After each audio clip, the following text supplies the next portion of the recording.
Dear students, आप सभी का फिर से स्वागत है समर्थ मैथ एकेडमी में।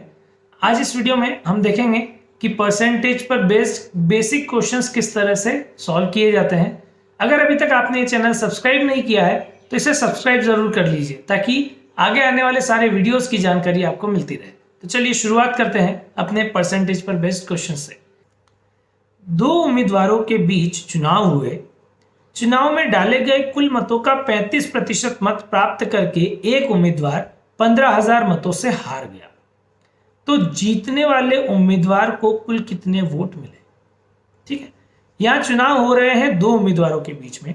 अगर हारने वाले को 35% मत मिले हैं तो जीतने वाले को कितने मिले होंगे? 100 में से 35% हारने वाले को मिले हैं तो जीतने वाले को 65% बचे हुए 100 में से 35 को घटा लेंगे तो बचे हुए 65% मत किसको मिलेंगे? जीतने वाले को। ठीक है, अब आप ये देखो कि जो हारने वाला है वो 15,000 मतों से हारा है। 15,000 मतों से हारने का मतलब क्या है कि उसको जीतने वाले से 15,000 मत कम मिले हैं। मतलब इन दोनों के जो मतों का अंतर है वो 15,000 है।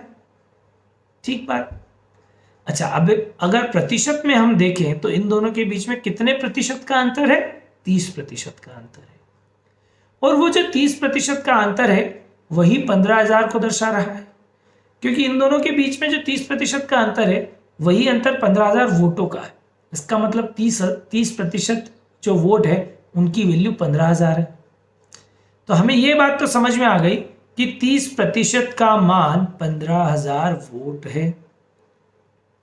अब हमसे क्वेश्चन ने क्या पूछा है? जीतने वाले उम्मीदवार को कुल कितने वोट मिले? जीतने वाले उम्मीदवार को कितने प्रतिशत वोट मिले? 65%।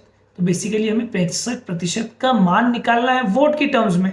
तो इसे हम कैसे लिखेंगे कि यदि 30% का मान 15,000 है तो 65% का मान क्या होगा? वही यूनिट वाला कॉन्सेप्ट, अपना रेशो वाला ट्रिक। इसे सॉल्व कर सकते हैं। 0 से 0 3 से काटेंगे तो ये जाएगा 500। अभी 5 का 65 में गुणा कर लेंगे, 2 0 एज इट इज रहेगा। 5 का 65 में करेंगे तो 5 5 25 का 5 ऐसे लाए 2, 6 5 30 और 2 32। तो इसका मतलब जीतने वाले को कुल 32,500 वोट मिले हैं। क्लियर हुई बात? आगे बढ़ते हैं। अगला क्वेश्चन है, ए का वेतन बी के वेतन से 35% है। ए का वेतन बी के वेतन का 35% है। बी का वेतन सी के वेतन का 40% है और तीनों का कुल वेतन 19,250 रुपए है। तो ए तथा बी के वेतन का अंतर ज्ञात कीजिए। ठीक है, तो ए, बी और सी तीन व्यक्ति हैं। जो ए का वेतन है वो बी का 35% है, मतलब बी पर आधारित है ए का वेतन, और जो बी है बी का वेतन ए के वेतन का 40% है, सॉरी सी के वेतन। यदि हम सी के वेतन को 100 यूनिट माने तो उसका 40% है बी का वेतन। तो 100 यूनिट का 40% कितना होगा? 40। तो इसका मतलब बी का वेतन कितना हुआ? 40 यूनिट। ठीक। अब अगला पहले स्टेटमेंट हमसे कहता है कि जो ए है उसका वेतन बी के वेतन का 35% है। इसका मतलब जो 40 यूनिट है उसका 35% अगर हम निकाले तो वो ए का वेतन होगा। तो हमें क्या करना है? इस 40 यूनिट का 35% निकालना है, तो वो हमें कैलकुलेट करना पड़ेगा। वो हम कैलकुलेट कर लेते हैं। 20 से काटेंगे तो ये 2 और ये 5, फिर 5 से काटेंगे तो ये 7, 7 और 2 का गुणा करेंगे तो 14। तो इसका मतलब ए का वेतन कितना हुआ? 14 यूनिट का। तो ए का वेतन 14 यूनिट हुआ, बी का वेतन 40 यूनिट हुआ और सी का वेतन 100 यूनिट हुआ। ये तो हमने कैलकुलेट कर लिया। अब हमारा क्वेश्चन पूछ रहा है कि ए तथा बी के वेतन का अंतर ज्ञात कीजिए। उससे पहले हमसे क्वेश्चन में एक और जानकारी दी गई है कि तीनों का कुल वेतन कितना है? 19,250। अब अगर यूनिट वाइज हम जोड़े तो तीनों का कुल वेतन यूनिट वाइज कितना है? 100, 40 और 14, दोनों तीनों को जोड़ेंगे तो 154 यूनिट। ठीक है, अब जो तीनों का 154 यूनिट वेतन है उसकी वास्तविक वैल्यू है 19,250। इसका मतलब हम लिखेंगे कि 154 यूनिट का मान 19,250 रुपए है। और अब हमसे क्वेश्चन में पूछा गया है ए और बी का अंतर। तो ए और बी का जो अंतर है वो यूनिट वाइज कितना अंतर है? देखो, तो ये 40 यूनिट है, ये 14 यूनिट है। 40 में से अगर हम 14 घटाएंगे तो आएगा 26 यूनिट का। तो अंतर कितना है? 26 यूनिट का। मतलब हम 26 यूनिट का मान जानना चाहते हैं। तो यदि 154 यूनिट का मान 19,250 है तो 26 यूनिट का मान क्या होगा, ये हमें कैलकुलेट करना है।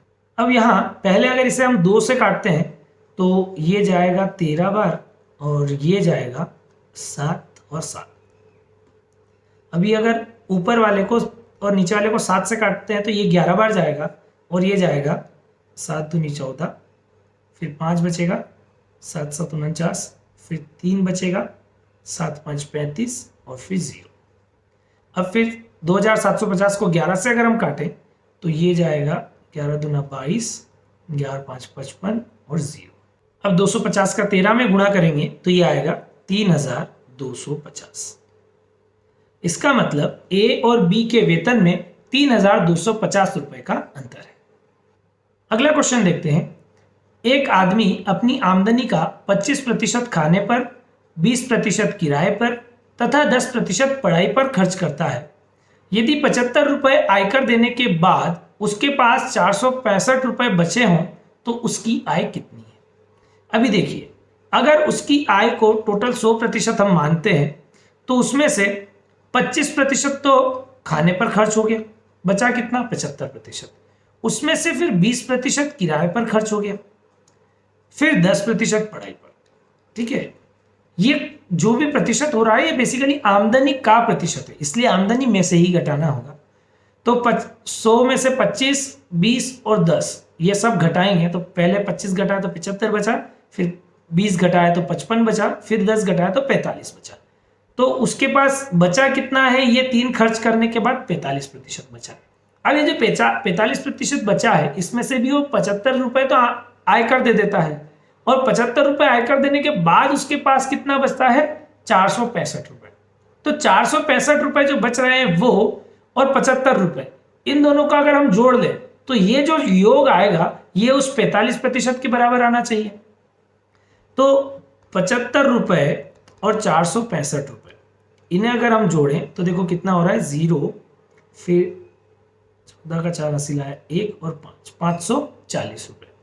तो ये जो 540 रुपए है ये वो 45% के बराबर होना चाहिए। मतलब हम ये लिख सकते हैं कि 45% का मान 540 रुपए है। इनटू, अब क्वेश्चन ने क्या पूछा है? उसकी आय कितनी है? तो उसकी आय हमने क्या मानी थी? 100%। तो बेसिकली यदि 45% का मान 540 रुपए है तो 100% का मान क्या होगा ये हमें जानना है, इसलिए हम इंटू करेंगे 100 का। यहीं से हमें अपना आंसर मिलेगा। तो 9 से काटेंगे तो ये जाएगा 5 बार और ये जाएगा 6 और 0। फिर 5 से काटेंगे तो ये जाएगा 1 और फिर 2, 12। 12 में 100 का गुणा करेंगे तो आंसर आएगा 1200। इसका मतलब उस आदमी की आय 1200 रुपए होगी। नेक्स्ट क्वेश्चन देखते हैं। चीनी और पानी के 25 लीटर घोल में 20% चीनी है। घोल को गर्म करके 5 लीटर पानी वाष्प के द्वारा उड़ा दिया गया, तो शेष बचे घोल में चीनी का प्रतिशत क्या है? आप देखिए, शुरुआत में क्या है? 25 लीटर का घोल है। इस 25 लीटर में 20% चीनी है। 25 का यदि आप 20% निकालेंगे, 20% कितना होता है? 1/5। आपको भिन्न वाला याद होगा, मतलब 25 का 1/5 निकालना है। वो कितना होगा? 25 का 1/5 मतलब 5 लीटर। तो इसका मतलब 25 लीटर में से 5 लीटर चीनी है और 20 लीटर पानी है। ठीक, अब हम क्या कर रहे हैं? उस घोल को गर्म कर रहे हैं। अब जब उस घोल को आप गर्म करेंगे, ठीक है ना, घोल को गर्म करने पर होगा क्या कि सिर्फ वाष्प बन के जो उड़ेगा ना वो पानी उड़ेगा सिर्फ, उसमें जो चीनी है उसकी मात्रा में कोई फर्क नहीं पड़ेगा। ठीक है, वाष्प बनकर जो उड़ेगा वो कौन उड़ेगा? सिर्फ पानी। इसका मतलब जो नया मिश्रण बचेगा उसमें चीनी की मात्रा तो अभी भी 5 लीटर की 5 लीटर ही रहेगी, क्योंकि वाष्प बन के जो उड़ा है वो तो सिर्फ पानी कम हुआ है, घोल चीनी नहीं उड़ा है। ठीक है, अच्छा, अभी घोल में गर्म करके 5 लीटर हमने पानी उड़ा दिया। 20 लीटर था, उसमें से 5 उड़ा दिया, तो बचा कितना? 15 लीटर। तो अब जो नया घोल है उसमें 5 लीटर चीनी है और 15 लीटर पानी है। तो अभी क्वेश्चन ये पूछ रहा है कि ये जो नया गोल है इसमें चीनी का प्रतिशत क्या है। तो चीनी का प्रतिशत निकालने के लिए हमें चीनी की मात्रा गुणित 100 बटे कुल मात्रा। तो कुल मात्रा कितनी है अभी घोल की? 20 लीटर की। तो नीचे हम डिवाइड करेंगे 20 से, ये काटेंगे 4 और 100 बटे 4 आ जाएगा 25%। अर्थात अब जो नया गोल है उसमें चीनी का जो भाग है वो 25% होगा। ऑलराइट, चलिए अगला क्वेश्चन देखते हैं। यदि दो संख्याएं तीसरी संख्या से क्रमशः 30% तथा 40% कम है। क्या कह रहा है क्वेश्चन? कि दो संख्याएं मान लेते हैं a और b।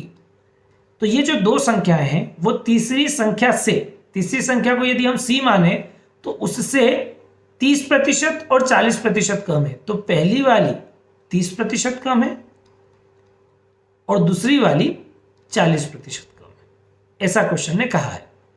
अब अगर ऐसा है और अगर हम तीसरी संख्या को 100 यूनिट लेते हैं तो उससे 40%, 100 का 40% 40 होगा। तो 40 कम है तो दूसरी संख्या कितनी होगी? 60 यूनिट की। और अगर तीसरी संख्या 100 यूनिट है उससे 30% मतलब 30 यूनिट कम, तो वो पहली संख्या हो जाएगी हमारी 70 यूनिट की। ठीक, तो पहला जो वाक्य था उससे पढ़कर हमने इतनी जानकारी लिख ली। अब क्वेश्चन कह रहा है पहली संख्या का दूसरी संख्या कितनी प्रतिशत है।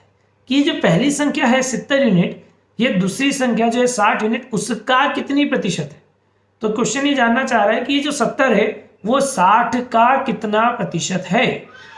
तो 70 60 का कितना प्रतिशत होता है वो निकालना है। तो हमें प्रतिशत निकालना है 70 का गुणित 100 बटे किसके आधार पर निकालना है? 60 के आधार पर। इसलिए नीचे लिखेंगे हम 60 को। सॉल्व कर लेंगे, 0 से 0 कटेगा, 100 को 60 से भाग, अच्छा 700 लिख लेते हैं पहले। तो 700 बटे 6, इसे हम हल कर सकते हैं। तो ये 1 फिर जाएगा 1 और फिर जाएगा 6, सही 4/6%। तो 116 सही 4/6% होगा हमारा आंसर। अगर आप वीडियो को यहाँ तक देख रहे हैं इसका मतलब आप सीरियस लर्नर हैं और आप सही में MPSI की मन बनाकर तैयारी कर रहे हैं। तो अगर आपको कोई डाउट आता है अभी तक के सेशन में या जो भी हमने पढ़ा है उसमें, तो आप मुझे इस नंबर पर व्हाट्सएप करके अपना डाउट डिस्कस कर सकते हैं। और अगर अभी तक आपने चैनल सब्सक्राइब नहीं किया है तो इस दी गई लिंक पर आप क्लिक करके चैनल को जल्दी से सब्सक्राइब जरूर कर लीजिएगा। Thank you.